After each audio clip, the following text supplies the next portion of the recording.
My last question, I'm sure the colleagues would also want to talk about local issues. The issue here, you also have genuine concerns by South Africans. I mean, 30 years on, you still have these challenges.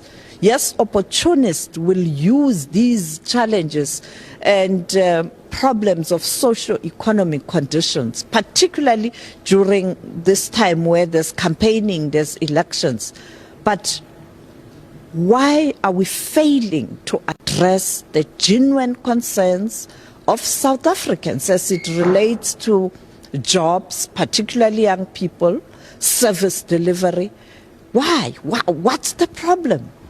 You know, if I'm responsible to create jobs and then someone redirect that energy to say, no, I'm unemployed, not because the politicians don't create jobs, but because some Ghanaian, Mozambican, DRC, Congolese has taken a job, and that is responsibility is being moved from me to someone else, it will excite me, because at least I'm not in the limelight at that moment that I've failed. So the state will enjoy this kind of engagement because a focus has been shifted from them and directed to a wrong section of our society.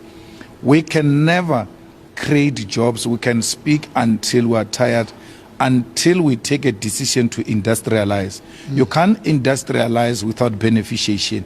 You can't beneficiate that which you do not own. Those who own the mineral resources that are supposed to create jobs in South Africa are the ones who are going to extract the mineral resources, take them raw as they are to outside the country.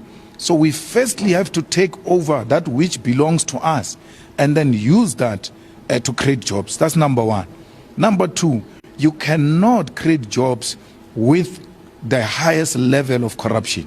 We were told Ramaphosa is going to reduce corruption. It became worse. We thought it was worse. GNU came. It became even worse and worse with the participation of the DA in increasing the hands that are stealing from us.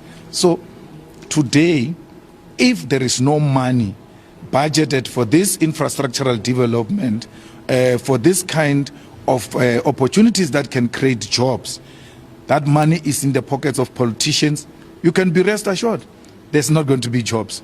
There is no massive infrastructural development in South Africa that is aiming at creating jobs. They are not having any plan, none whatsoever, to create, to grow the economy. If you go into agriculture, it is not, at some point it was an exciting thing. Of course, there was some corruption there.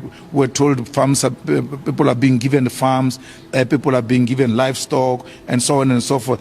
Those kind of programs are no longer the meaning, even in the agricultural sector, where you used to absorb, the semi-illiterate laborers were also lacking in that regard. So there is a problem of leadership, and leadership is not interested, except that it is accumulating, and very soon they will be out of power. The ANC has accepted. Matthew Posa tells you, he says, I'm a member of the ANC in good standing.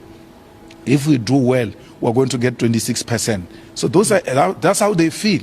And if you get ANC members who hear this information and have not accumulated anything, they are going to want to accumulate as much as they can, because a bell has rang that it is about to be out of school, and therefore take whatever you can take and then leave.